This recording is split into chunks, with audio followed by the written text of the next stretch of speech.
Hello, guys. So, thinking is our superpower as human beings, and from centuries, thinking and overthinking is helping us. Since जितने भी great inventions हुए हैं या फिर जितने भी great art create हुए हैं by some artist, उन सब में overthinking involved है.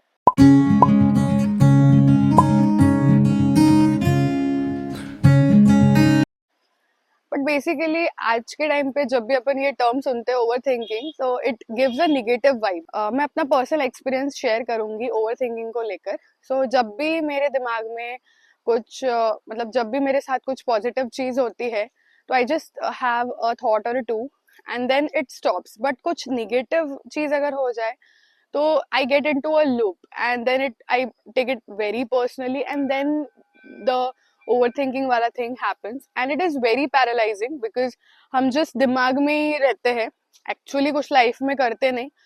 सो अगर ये ओवर थिंकिंग इस एक्सटेंट तक है कि वो हमें बहुत ज्यादा डिस्ट्रेसिंग है एंड हम कंट्रोल नहीं कर पा रहे हैं और बहुत पैरालाइजिंग है, तो इट्स बेटर अगर हम प्रोफेशनल हेल्प लें. बट आज हम बहुत ही नॉर्मल सी चीज़ों के बारे में डिस्कस करेंगे जो अपन डे टू डे लाइफ में कर सकते हैं, so as to get out of this over thinking वाला जोन. यस. सो सबसे पहली बात जो मुझे बोलनी है is a very good quote from some great person is try to control things which you can, try to accept the things which you can't control, and be wise enough to differentiate between what you can and what you can't control. So as I said is कि over thinking का एक reason ये भी है कि हम daily life में जो हमारे साथ हो रहा है वो एक्सेप्ट नहीं कर पाते काफी हद तक. जो चीजें हम कंट्रोल नहीं कर पाते उन्हें हम एक्सेप्ट नहीं कर पाते. वी कीप ऑन थिंकिंग कि हम उन्हें कैसे चेंज करें. बट अगर हम सिंपली एक्सेप्ट कर ले कि यार ये हो गया है, तो काफी सारे प्रॉब्लम्स हमारे कम हो जाएंगे. So that is one thing which I want to tell is to simply accept whatever good or bad is happening, accept the good ones also and the bad ones also with equal grace. Then that would help little bit to help that overthinking. Next thing which I want to tell is mindfulness. So mindfulness मतलब ये नहीं है कि हमें हर situation में बहुत ज्यादा attention देके रहना है, but to say it, to put it into simple words is to just be there.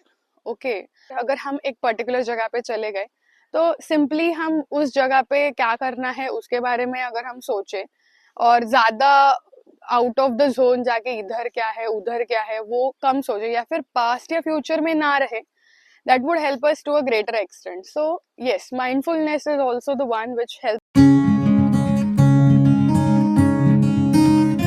helps us to beat overthinking.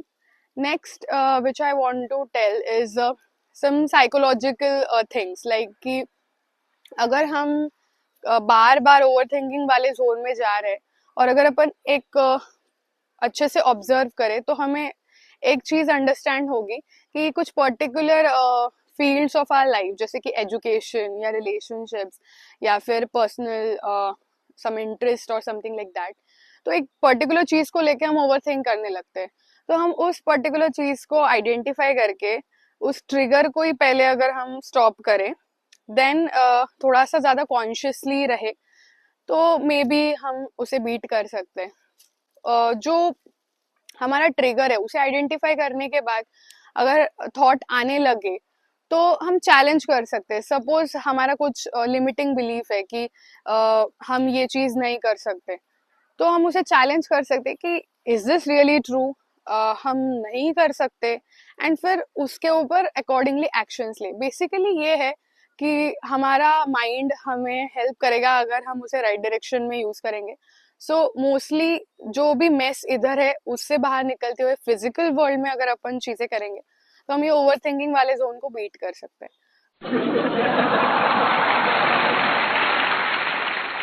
So that is also the thing.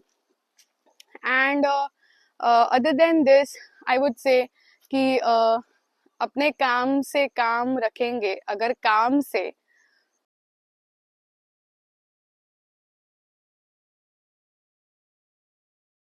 तो वो हमें काफी ज्यादा हेल्प करेगा कि mostly focus on the good work, productive work, या फिर हम थोड़ा सा प्रोडक्टिव डिस्ट्रैक्शन अगर हमारे लाइफ में रखेंगे तो वो जो आइडियलनेस है वो कम होगा, एंड अकॉर्डिंगली ओवर थिंकिंग वाला जोन भी कम रहेगा.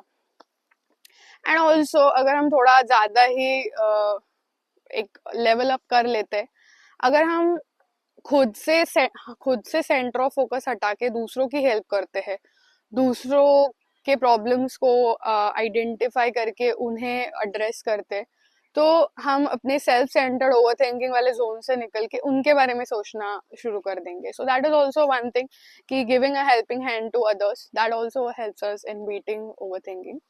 So, yes, there are many things, but these are few things which I use to get out of that overthinking wala zone. Also, tell your ways to beat this overthinking wala zone. And yes, thank you.